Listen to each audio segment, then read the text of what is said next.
هل الفوتوشوب صعب؟ طب لو صعب أعمل إيه؟ طب لو سهل أبدأ منين وأبدأ إزاي؟ كل ده هنعرفه في درس النهاردة.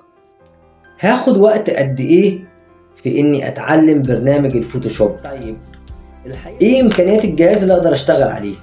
من ضمن الأسئلة هو أنا ينفع أشغل الفوتوشوب على اللاب؟ أول حاجة عايزك تعرفها، الفوتوشوب مش صعب. هو فعلا مش صعب، ولكن اللي بيصعب الموضوع هو ان مفيش دراسة كافية انك تعرف تجهز او تصمم شيء معين. بمعنى حط في ذهنك كده وفي اعتبارك ان الفوتوشوب ده ما الا اداة زي القلم اللي انا ماسكه ده. القلم لو اديته لواحد ممكن يكتب بيه بخط كويس، ممكن تديه لشخص تاني ما يعرفش يكتب اساسا، ممكن تديه لواحد تاني يعرف يكتب ولكن خطه مش قوي. فالقلم مجرد أداة في إيد اللي بيستخدمها. كذلك نفس الأمر هو الفوتوشوب. الفوتوشوب هو عبارة عن أداة، عبارة عن القلم اللي أنا ماسكه في إيدي. ممكن أعمل منه حاجات حلوة جدا وممكن معرفش أعمل عليه أي حاجة. طيب ليه بيحصل كده؟ لأني عشان تمسك القلم ده فأنت لازم تكون متعلم تمسك القلم صح، لازم تكون اتمرنت عليه ازاي تعرف تكتب بيه، لان قلنا القلم ده مجرد أداة. نفس الوضع بالنسبة للفوتوشوب. الفوتوشوب أداة بتستخدمها عشان تطلع بيها تصميم معين او ديزاين معين لأي حاجة انت عايزها. طيب التصميم ده ليه قواعد وليه أساسيات لازم تكون تعرفها. مش مقصودش خالص الفوتوشوب، اقصد التصميم نفسه. التصميم لو انت مش فاهم يعني ايه تصميم مش هتعرف تستخدم الفوتوشوب. فوتوشوب أداة ممكن تعمل بيها اي حاجة تتخيلها، وبرنامج قوي جدا وفي مراحل متقدمة جدا، ولكن احنا بنتكلم على مستوى الناس اللي لسه بتبدأ، مستوى الناس البسيطة اللي لسه متعرفش يعني ايه فوتوشوب اصلا. طيب قبل ما نتكلم في اي حاجة ليها علاقة بالتصميم، هنتكلم هو الفوتوشوب بيعمل ايه. الفوتوشوب بيعمل حاجات كتيرة قوي، وهو انا بسميه كده العمود الفقري للجرافيك. بيصمم لك صور، تقدر تعدل عليه الصور اللي انت صممتها، تقدر تدخله اي صورة انت عايزها وتعدل عليها، تعمل ريتاتش، تعمل اديتنج، تفتح الوان، تغمق الوان، تغير الوان خالص. كل ده بيعمله الفوتوشوب. كمان تقدر تعمل عليه تصميمات مختلفة، اي نوع تصميم انت عايزه تقدر تعمله بالفوتوشوب. عايز تصمم بانر، تصمم بروشور، تصمم كارت بيزنس كارد، تصمم فلاير، تصمم غلاف كتاب، تصمم غلاف مجلة، مش مجلة، غلاف مجلة، تصمم اعلان لفيسبوك، تصمم بوست مثلا. اي حاجة تتخيلها الفوتوشوب بيعمل، ولكن هو اقوى اكتر في الصور وايديتنج للصور. بالنسبة للسؤال هل الفوتوشوب صعب؟ لا، هو مش صعب، هو بس محتاج شوية تمرين، محتاج تمشي على نظام معين وبترتيب معين. وهنا بتيجي الغلطة بتاعت ناس كتيرة، اللي هي يسمع درس او فيديو عند واحد وبعدين يبدأ يخش عند واحد تاني يسمع فيديو وبعدين فيديو تاني وبعدين شخص تاني، فيلاقي نفسه مشتت. ليه؟ لانه مش ماشي على منهج واحد، هو ماشي على اكتر من منهج، وده بيشتت. لاني اولا اسلوب الشخص اللي بيشرح لك مش واحد، ثانيا وده الاهم انك ممكن يكون الشخص اللي سمعت له تاني درس يكون بيتكلم في مرحلة متقدمة عن الدرس اللي انت اخدته قبل كده، فبالتالي مش هتعرف تقارن ده بده وتلاقي نفسك تهت وتشتت. هاخد وقت قد ايه في اني اتعلم برنامج الفوتوشوب؟ الحقيقة السؤال ده ملوش اجابة واحدة. ممكن في ناس تتعلمه في شهر، وناس تتعلمه في شهرين، وناس في 3، وناس ممكن تقعد سنة وما تتعلموش. ليه؟ لان الفوتوشوب زيه زي اي حاجة انت بتتعلمها، محتاجة انك تتمرن عليها وتنتظم في انك تتمرن، لانه لو سبت المعلومة لفترة معينة انت بتنساها. ولكن لما بتمارس انك تتمرن عليها بشكل منتظم، فانت بتثبت المعلومة في ذهنك، وفي نفس الوقت انت بتكون خبرات، بتكون خبرة فوق خبرة فوق خبرة، فبالتالي انت بتتعلم بسرعة. في معلومة هقول لك عليها، من مميزات التصميم انك او الفوتوشوب او اي برنامج تصميم، انه زيه زي اي مجال، كل ما بتكون نقطة خبرة في حاجة معينة بتيجي النقطة اللي بعدها تضيف لك عليها. ولكن مع مرور الوقت انت بتلاقي نفسك مثلا اتعلمت الأداة دي بطريقة معينة او اتعلمتها بنمط معين، فتيجي في تصميم تاني تعوز تستخدم حاجة مشابهة، فتلاقي دماغك لوحدها كده راحت للأداة دي، لأنك مجرد بس انت فهمت الأداة دي بتعمل ايه، فتقدر توظفها في كذا حاجة. ودي هنا مميزات الفوتوشوب، تقدر تعمل عليه حاجة واحدة بأكتر من طريقة. ممكن أنا أشرح لك إيديت لصورة معينة، هو نفس الإيديت اللي هيشرحه لك واحد تاني ولكن بطريقة تانية خالص. فما يجيش حد بقى يقول لك إيه فلان كان بيشرح بالطريقة الفلانية هو صح والتاني صح وغيره صح، كل واحد بيستخدم طريقة.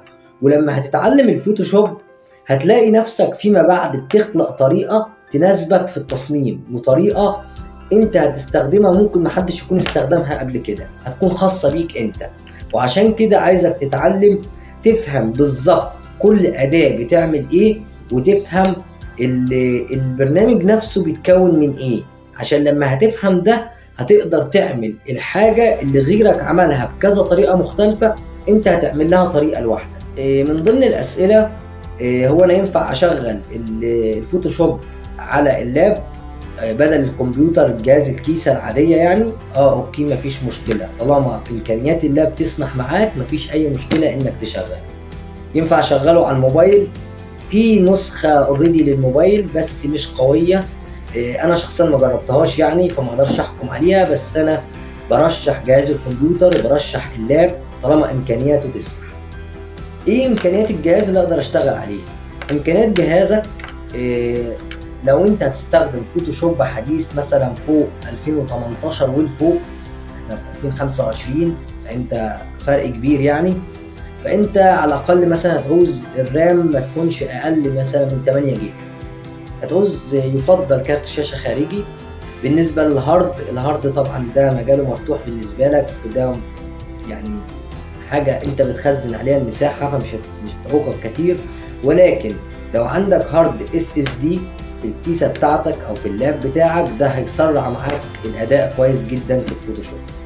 ازاي نبدأ نتعلم الفوتوشوب؟ الفوتوشوب ده برنامج قوي جدا في مجالات كتيرة، منها تصميم الصور، الإيديت على الصور، تصميم اي شيء تتخيله الفوتوشوب وبيعمله بأكتر من طريقة. ازاي تتعلمه؟ تعليمه سهل جدا، وانا مجهز كورس كامل للبدايات بتاعة الفوتوشوب موجودة على القناة تقدر ترجع لها. ولكن هنبدأ مع بعض ان شاء الله، هنجهز كورس كامل لمستويات يعني مش متقدمة، لكن فيما بعد الاساسيات هتلاقوها في كورس تاني مشروح على القناة. طيب الخطة بتاعتنا متقسمة لكذا مرحلة، أنا مش هقدر أقول لكم المراحل دلوقتي عشان ما زلت لسه شغال عليها بجهزها، ولكن هنقول حاجات بسيطة دلوقتي. الخطة بتاعتنا هنمشي بنظام معين. أول حاجة هنراجع مراجعة سريعة على الأدوات وعلى النوافذ بتاعتنا وعلى الأساسيات، مراجعة سريعة جدا يعني بشكل بس نتذكر بيه الناس اللي هي ما تابعتش كويس في الكورس الأساسي. وهنبدأ ناخد أدوات معينة وهنبدأ نعمل بيها تصميم.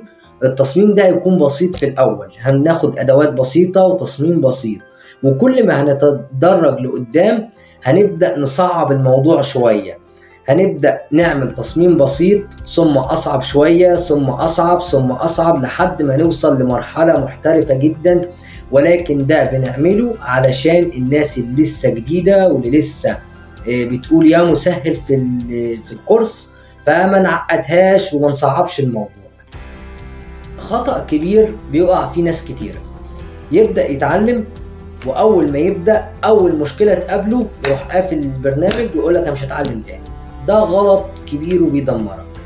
لو انت عندك مشكله ومش قادر تحلها تقدر تتواصل معايا، اكتب لي كومنت او تتواصل معايا عن طريق الصفحه الخاصه بالقناه وانا هرد عليك، او تتواصل معايا على الايميل الشخصي، مفيش مشكله وانا هرد عليك برضه. ده في حاله لو انت مش قادر تحل المشكله. الحاجه التانيه اللي عايزك تفهمها، لو ركزت كويس في الشرح اللي بتسمعه فانت كده هتقدر تعمل المطلوب منك بشكل جيد جدا. مش هقولك امتياز، هقولك جيد جدا. يعني 80% 90% هتعمله صح. ال10% او ال20% اللي باقيه هنحسنها مع الوقت. طيب لو انت بقى كل شويه تزهق من معلومه معينه وتروح قافل البرنامج وتسيبه وتمشي، يبقى انت عمرك ما هتتعلم. لازم دماغك تشتغل وتدور على حلول، وتدور على حلول في اطار المعلومه اللي معاك. بلاش يا جماعه النقطه اللي الناس بتقع فيها، اللي هي يبقى لسه بادئ وبيقول يا مسهل، بقاله فيديو او 2 أو 3 مثلا بيتعلم، او سمع كورس اساسيات كامل، وفجاه يروح يعمل تصميم ويعقده على نفسه، يحط فيه كميه معلومات ويحط فيه كميه تفاصيل مش هيعرف يعملها. مش هيعرف، لان ده لسه في البدايه، هو لسه بيتعلم في الاول يعمل ايه. فعلشان كده عايزك تبدا معايا واحده واحده وبالراحه عشان تبدا تتعلم صح، عشان ما نعقدش نفسنا. النصيحه اللي انصحك بيها كانك مبتدئ، استمر، بلاش توقف. حتى لو حسيت انك بتمل او مش فاهم او حاسس انك مش المستوى الاحسن حاجه، بس هقولك استمر. الاستمرار هيديلك خبره، والاستمرار هيعرفك حاجات مش شرط ممكن تكون في مشكله معينه ولكن مش عارف تحلها، بس هيعرفك حاجات تانية فيما بعد قدام. هتلاقي المشكله اللي كانت بتقابلك انت حلتها لوحدك. وزي ما قلت لك ارجع واسألني في اي مشكلة تقابلك، انا مستنيك وهرد على كل الناس، وان شاء الله كل الناس مشكلتها هتتحل. اهم شيء تبدأ، البداية هي الاساس. ما تقولش بكرة، ما تقولش بعده، لا، ابدأ دلوقتي. وانت بتسمع الفيديو ابدأ افتح الفوتوشوب قدامك وابدأ نفذ كل الخطوات اللي بنعملها خطوة خطوة. وقف الفيديو ونفذ الخطوة وبعدين شغله، ونفذ الخطوة اللي بعدها وبعدين نفذ الخطوة اللي بعدها. هتلاقي نفسك بتتعلم من غير ما تحس. وأهم شيء إنك تتابع معايا كويس جدا بالترتيب. بلاش تسبق حاجة لسه ما قلناهاش، بلاش تسبقها، لأنك ممكن تقابل تفصيلة معينة تخليك تتعقد تماما. صدقوني البرنامج مش صعب خالص، بالعكس البرنامج سهل. وإن شاء الله الطريقة اللي هنشرح بيها والطريقة اللي هنحط بيها الكورس بتاعنا هتكون طريقة كويسة جدا وهتناسب كل المستويات حتى لو ما عندكش خبرة تماما. تابع معايا، اشترك في القناة وشجعني بلايك وكومنت، واشترك معايا في الجروب وفي الصفحة بتوع القناة، عشان دول هيكونوا أكبر وسيلة تواصل بينا علشان نقدر نرد على كل الأسئلة، والناس اللي عندها اقتراحات تقدر تقترحها. لو بترشح درس معين في خلال الكورس في الإطار اللي احنا فيه، مفيش مشكلة، أنا مرحب جدا بالفكرة ومستعد أسمع أي حاجة. شكرا ليكم، أشوفكم في فيديو جاي.